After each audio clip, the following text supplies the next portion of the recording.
On the morning of her birthday, Lucy's mother woke her up, and told her a package had arrived in the mail and it was addressed to her.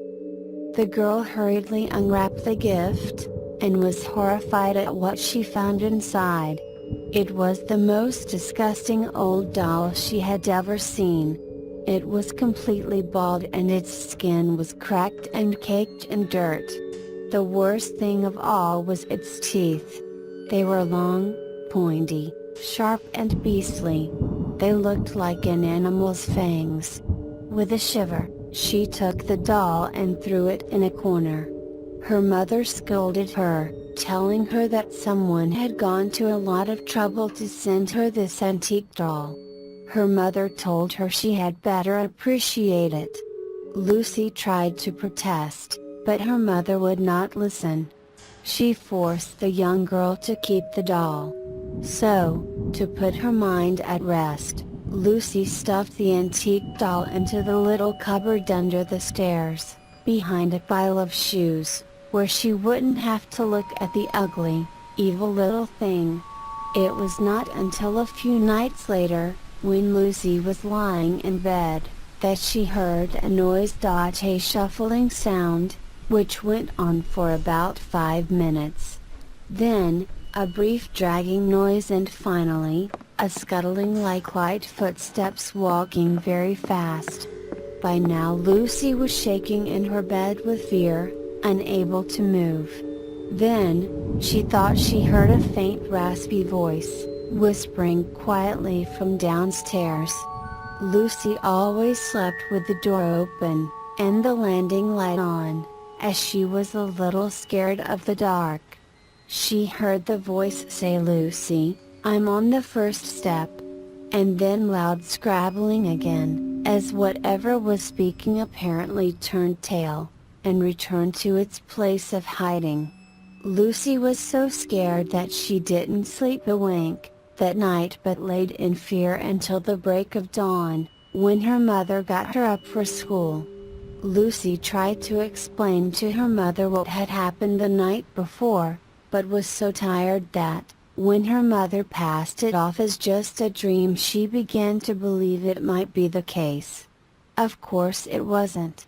Lucy begged her parents to let her throw the antique doll in the garbage, but they insisted that it was a present and she had to keep it. So Lucy reluctantly went back to bed, telling herself that it had only been a dream. She checked the cupboard under the stairs, but the doll was exactly where Lucy had left her. That night, Lucy fought sleep, but she eventually drifted off even though she had fought sleep. Presently, the deep disembodied voice woke Lucy again. She wondered if she could only hear it in her head. "Lucy, I'm on the 4th step," it said. Then came to scuffling noise, and the voice didn't reoccur that night.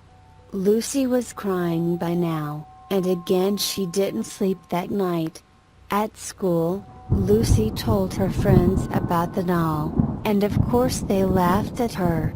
Lucy could only think that if the doll was climbing 4 steps at a time, then there was only one more night to go.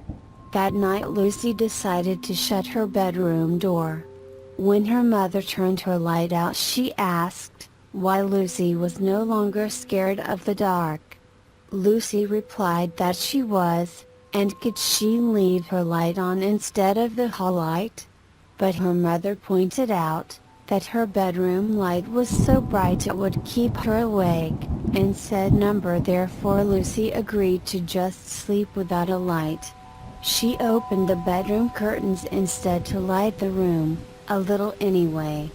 Just as she began to doze, she heard the noise.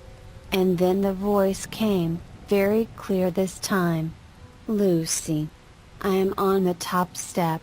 In the darkness of her bedroom, Lucy heard a click, and trembled with fear.